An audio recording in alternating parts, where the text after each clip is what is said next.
මීට හැඳි ගන්න ඕන. හොඳට නිතරම හැඳි ගන්න ඕන. නැත්නම් මේක කැටි වෙන්න බලනවා. එහෙනම් අඩු ගින්දරේ මේක හොඳට තැම්බෙන්න ඕනේ රාගි. කුරක්කන් හොඳට තැම්බෙන්න ඕනේ හින්දා මේක අපි ටිකක් හොඳට කලවම් කරන්න ඕන. මොකද දැන් මම ඔනියනුයි අදස ඔනියන් කරාබුනටි එනසල්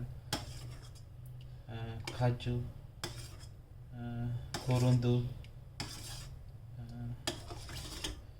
curry leaves මේ සේලම දාලා තියෙන්නේ. දැන් ඔයාලා දැක්කා ඉස්සෙල්ලා කොච්චර දියාරු ගතියද තියුනේ. දැන් ඒක එන්න ඝනකම් වෙනවා.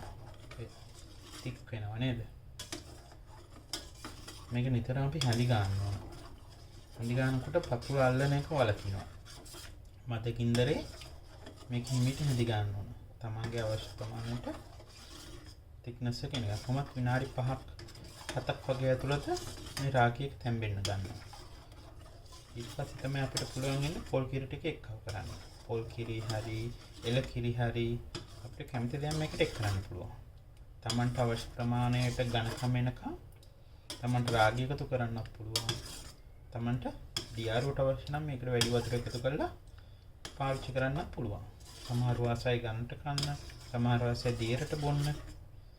එක එක අයගේ එක එක පුරුදු තියෙන හින්දා තමන්ට කැමති විදිහට මේක කරගෙන යන්න පුළුවන්. දැන් පේනවනේ ඔයාලට නේ එන්න මේක ඝනකම් වෙනවා. මේක හොඳ සුවඳක් එනවා. මේක තැම්බීගෙන එනකොට. සමහරුන් කැමති නැත්තම් ඉතින් කුරුඳු වලට එනසල් වලට ඒව නැති වුණත් පාවිච්චි කරන්න පුළුවන්. නමුත් මම නම් කියන්නේ මේ සියලු දේ දාලා පාවිච්චි කරන්න. මොකද මේ ශරීරයටත් හොඳයි. හැම දෙයකටම හොඳයි මේවා. නිතරම ඉතින් හැඳි ගන්න වෙනවා. මේක ඉතින් ලිපෙන් බාන කම් ඉතින්. මේකට අපි කියන්නේ කුරක්කම් කියලා. මෙහි ඉතින් ඇත්තට මේ ලොකු ලුණු බීරු ලුණු තමයි තියෙන්නේ. පොඩි ලුණු කුස්සිය අද ඉවරයි ඇත්තටම. ඒ හින්දා තමයි ලොකු ලුණු පාවිච්චි කරන්නේ. ඇත්තට මේකට පොඩි ලුණු පාවිච්චි කරන්න පුළුවන් නම් මේක මාර රසයි. මම හිතුවා ඇත්තටම අද තියේවි කියලා. ඉවර වෙලා මම උදේ චෙක් කරනකොට ඉවර වෙලා. මට දැන් උදේ පාන්දර ඉතින් මාකට් එකට යන්න බෑ.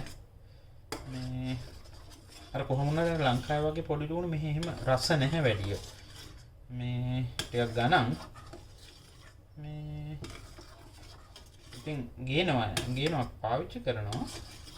මේ අද ඉවර වෙලා ඇත්තටම. දැන් බලන්න ටික මේකේ ඝනකම් බවට පත් වෙනවා. තමන්ට අවශ්‍ය වැඩි ඝනකම් වැඩි කියලා හිතනවා නම් අපිට මේකට වතුර පාවිච්චි කරන්න පුළුවන්. කොහොමද අපි දැන් මේකට පොල් කිරි පාවිච්චි කරනවනේ. පොල් කිරි පාවිච්චි කරනකොට කොහොමද මේක තවත් thickness එක වැඩි වෙනවා. ඇත්තටම මේ අපි ලොකු 3 දිනකට ප්‍රමාණයට තමයි අපි හැදුවේ. මාත් එක්ක ඉන්දියන් දෙන්නෙක් ඉන්නවා. එලත් හරි ආසයි මේ විදිහට හදන්න. මේ විදිහට මේ බොන්න. ඉතින් පුළුවන් වීකෙන්ඩ් එකේ ඉතින් මම ඉතින් හදනවා. මේක ටක් ගාලා පතුල අල්ලනවා. මේ ඒ හින්දා මේ නිතරම ඉතින් අඩු ගින්දරේ මේක ඉතින් හිමීට ඉතින් හැඳි ගන්න ඕන. මේක තැම්බෙන තරමට රසයි. මොකද මේකේ තියෙන ලුණු වල තියෙන වතුර ගතිය, ඉස්ම ගතිය, ෆ්ලේවර් එක, සුදු ලුණු වල තියෙන ෆ්ලේවර් එක, ඒවයි ෆ්ලේවර් එක මික්ස් වෙන්න ඕන රාගි එක්ක. මේ කුරක්කන් එක්ක. මට රාගි කියලා මම කියන්නේ මොකද මේ ඉන්දියන් අය පාවිච්චි කරන්නේ මේකට රාගි කියලා නම.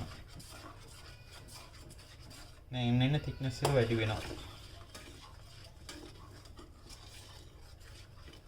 ටිකක් මේක තව විනාඩි 5ක් විනාඩි 3-4ක් විතර මේක තව හැඳි ගන්න.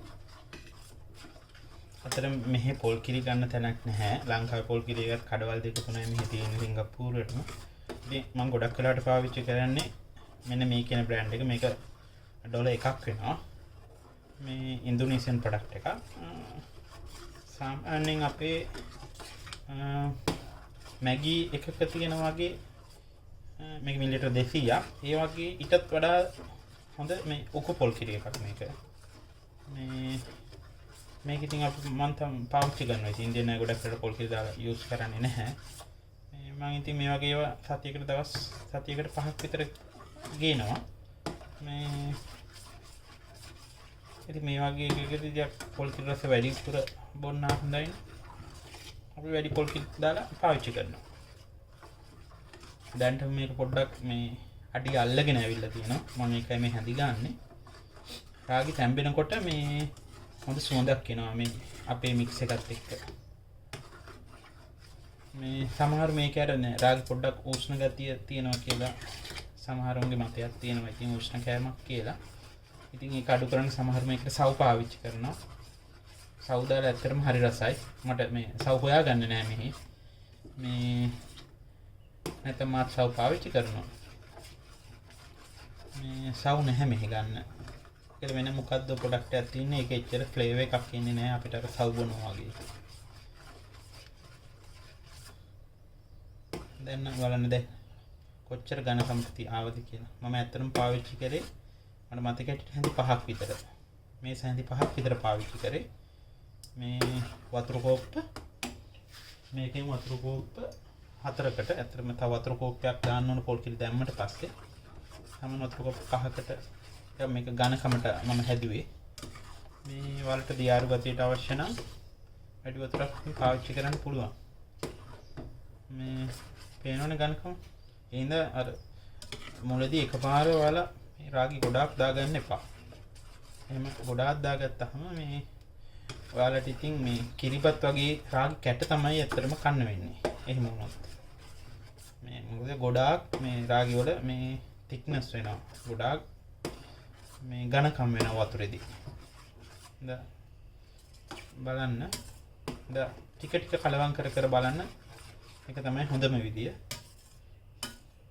සාමාන්‍ය හොඳ අඬු කෝප් එකකට රාගි මේස හැන්දක් වගේ දැම්මත් හොඳ සාමාන්‍ය ඝනකමකින් අපිට මේක මේ කැඳි එක පාවිච්චි කරන්න පුළුවන්.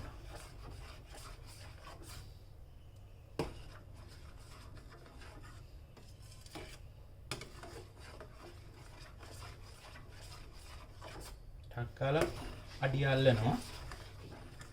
ඒ හින්දා නිතරම ඉතින් හැඳි ගන්න ඕන. මේක ඇත්තටම මේ මැටි හට්ටියක වුණා නම් මාර රසයි. මම දන්නේ ඇයි කියලා. මේ මම ලංකාවේදී නම් ගොඩක් වෙලාවට මැටි හට්ටියක් පාවිච්චි කරේ. මේ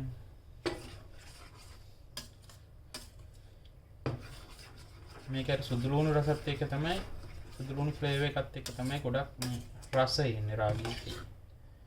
මේ රාගියක දැන් බිබුළු දාන්න ගන්නවා. ඒ කියන්නේ හොඳට පැහිලා බලන්න ඔයාලට බලන්න පුළුවන්. අර බිබුළු එනවා. දැන් අපිට ඉතින් පොල් කිරියක පාවිච්චි කරන්න වෙලාව හරි. මම පොල් කිරියක පාවිච්චි කරන්න හදන පේනවනේ thickness එක මේකේ.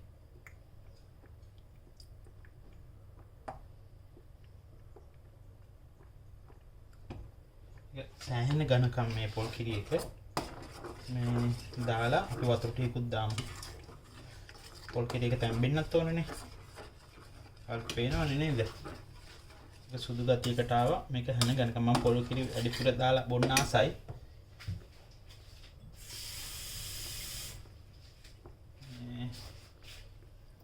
සමහර ඉතින් අඩුවෙන් පොල් කිරි දාලා පාවිච්චි කරනවා නම් ඉතින් පොල් කිරි නැති වුණාම මේක බොන්න පුළුවන්. ප්‍රශ්නයක් නැහැ. ඉතින් පොල් කිරි දැම්මහම අර උෂ්ණ ගතිය ටිකක් අඩු වෙනවා. මේ සුවඳකුත් එනවා. මේකට පොල් කිරි වලට අමතරව අපිට ඕන නම් ඉලකිරි පාවිච්චි කරන්න පුළුවන්. ඒ ඉලකිරි පාවිච්චි කරාම වෙනස්ම ෆ්ලේවර් එකක් ඔයාලට ගන්න පුළුවන්. නේද? අපේ දිවට දැනෙන්නේ ඉතින් පොල් කිරි පොඩ්ඩක් හොඳට පාවිච්චි කරාම තමයි. මේක හරි සුවඳක් එනවා පොල් කිරි දාපු ගම. හැබැයි ඉතින් ඔයාලා නොනවත්වාම මේක පොඩ්ඩක් හොඳට හැදින් ගන්න ඕන. මම හිතන්නේ අපිට බොන්න පුළුවන් හොඳ thickness එකට වතුර කෝප් 5කට මේ සැහැඳි 5ක් දැම්මම රාගි.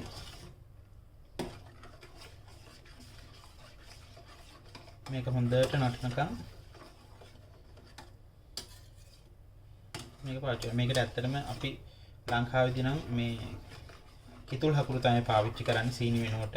දැන් මෙහි ඩයබටික් තියෙන කෙනෙක් ඉන්නවා. එහෙනම් මම මේ වෙලාවේදී මේ කිතුල් හකුරුවත් මෙහි නම් කිතුල් හකුරු ගන්නත් නැහැ. සීනි පාවිච්චි කරන්නේ නැහැ. බොන වෙලාවට දා ගන්නවා. මේ සීනි පොඩ්ඩක් යක් සීනි දාලා බොන්න කැමති නැහැ. මේ ඒ හින්දා මේ නැත්තම් මේ වෙලාවේදීම කිතුල් හකුරු වලට එකතු කරන්න පුළුවන්. අවශ්‍ය ප්‍රමාණයට. කිතුල් හකුරු දැම්මහම තවත් රසයි. ඒ වගේම තමයි ටිකක් තද පාටකටත් එනවා මේ කැඳි එක. දැන් මේක මේ පොල් කිරින්ද ලයිට් කලර් එකකට ආවා. මේ ඔයාලට පුළුවන් ටිකක් මේ තද වෙන කිතුල් හකුරු ඒ පැණි රසත් එක්ක පාවිච්චි කරන්න. පොඩි අහි මාසයි කිතුල් හකුරු දාලා මේක බොන්න පුළුවන් නම්. නැත්නම් ඉතින් සීනි දාන්නත් පුළුවන්. රතු සීනි නම් වඩාත් හොඳයි. රතු සීනි දැම්මම හොඳ කලර් එකක් එනවා. ඉතින් මේක ඉතින් නොනවත්වාම ඉතින් හැඳි ගන්න ඕන Tamanට. මේක පැසෙනකම් පොල් කිරි ටික පැහිනකම්. දැන් හොඳ අපිට අවශ්‍ය දියාරු ගතිය ඇවිල්ලා තියෙනවා. මේක මදි වගේ නම් ඉතින් සමහරුන්ට පුළුවන් මේකට තව වතුර ටිකක් එක්කව කරගන්න. මට නම් මේ ග්‍රේවි එක ඇති. මේ ප්‍රමාණය ඇති. මේ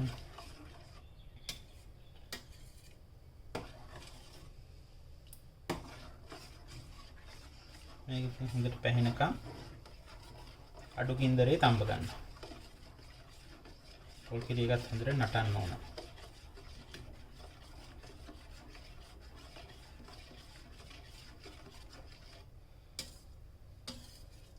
ඔයාලට ඉතින් අර ලිපලංගෙන් යන්න වෙන්නේ නැහැ මේ කැඳ එක හදනකොට. ලිපලංගටම වෙලා බොම් පරිස්සමෙන් මේක හැඳි ගගා ඉන්න ඕන.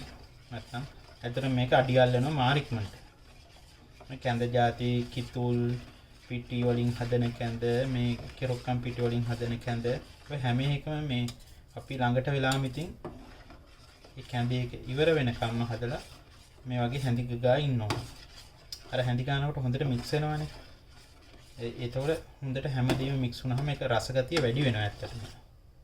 පොල් කිරි හොඳට හැමතැනම මික්ස් වෙන්නත් ඕන හැම රාගයක් එක්කම. එතකොට හරි රසයි. මේක උදේකට තමයි හොඳම. නැත්නම් අපිට ඕන වෙලාවක දවසේ පාවිච්චි කරන්න පුළුවන්. මේක බිව්වහම නම් මෙහි ඉන්න අනිත් ඉන්දියන් දෙන්න නම් උදේට කන්නේත් නැහැ ඉතින්. අන්තරන් ඉතින් බත් ටිකක් ඕන උදේට. මේ එයාලා කියන්නේ හොඳටම ඇති කියලා. මේන් කෝප්පයක් බිව්වහම. මේකට කරපිංචට වැඩිපුර දාගන්න පුළුවන් නම් ඉතින් හරි හොඳයි. මෙහි ඉතින් කරපිංච පොඩි පැකට් එකක් ගන්නත් ඩොලර් 2ක් විතර යනවා.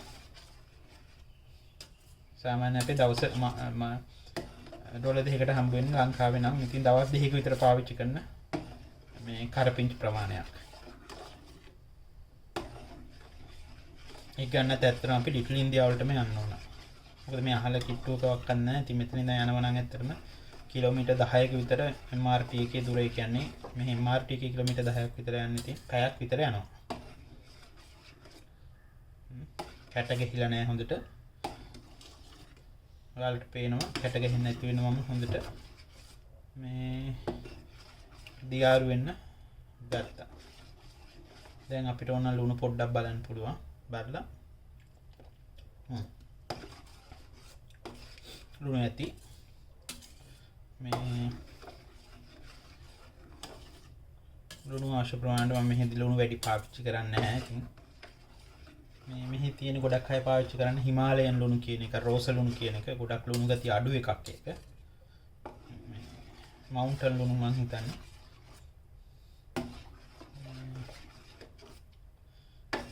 බලන්න මේක හොඳට පැහැෙනකම් ඉතින් මම ඉතින් හැඳි ගන්නවා.